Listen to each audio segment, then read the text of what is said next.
Over the years, the cancer death percentage has gone way up. In 1990, we started at 10%.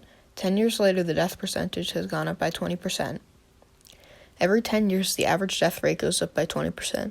But from 2010 to 2017, it has increased 10 points more than expected, going from a 38% death rate to a 78% death rate.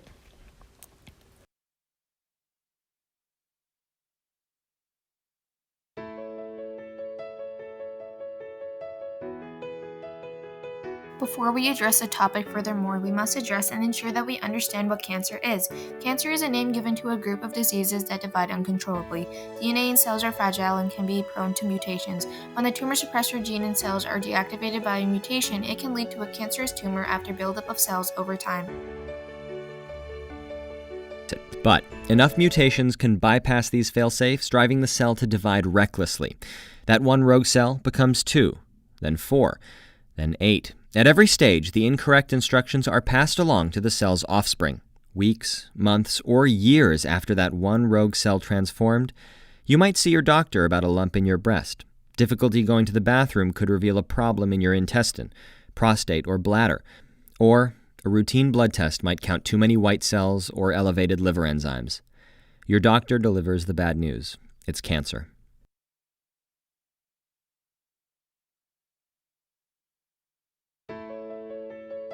It is important to know that sometimes cells can detect mutations or DNA damage and can fix things or self-destruct, but some mutations can allow cancerous cells, and those cells can harm the tissues in your body. They could even harm your organs, which could majorly affect the human body. Every cancer can be treated with the same treatment, but some of them have to have specified treatments. With aggressive tumors, populations of slightly different cancerous cells can grow. Eventually, mutations appear in the cells of the tumor. This causes subclones to rise, which are different. So, when doctors give treatments to one subclones, the same treatment may not work for another subclone. Cancer cells can also influence normal cells to form blood vessels that feed the tumor and remove waste. These cancer cells can also affect the immune system, causing it not to recognize and destroy the cancer. On rare occasions, there can be cancer stem cells, which can resist chemotherapy and radiation. These cells help grow tumors back, even when the tumor is very small and not even detected. Cancer is very adaptive too, so it makes it hard to find a way to adjust as the cancer changes. This is what causes problems to the whole complexity of the cancer. There are current ways to detect those cancerous cells and have saved lives as patients were able to get treatment earlier before substantial development. X-rays, CT scans, positron emission tomography, ultrasound, and MRIs are examples of methods that are used. However, these scans, especially when constantly utilized, can lead to high exposure and ionizing radiation. This would increase the risk of also developing cancer from radiation. Another common form of detection, MRIs, don't use radiation, but its extremely strong magnetic pull from electromagnets can attract any metal in the body as well as implants. This can prove to be problematic.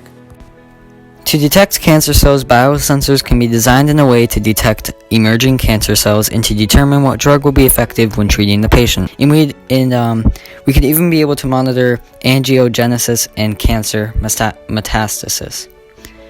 Nanosensors allow us to observe biochemical events in a sensitive, specific, and quantitative manner. Then we can make a solid assessment about a single protein sample. The fleeting nature of PPIs makes it difficult to detect with methods that are currently available.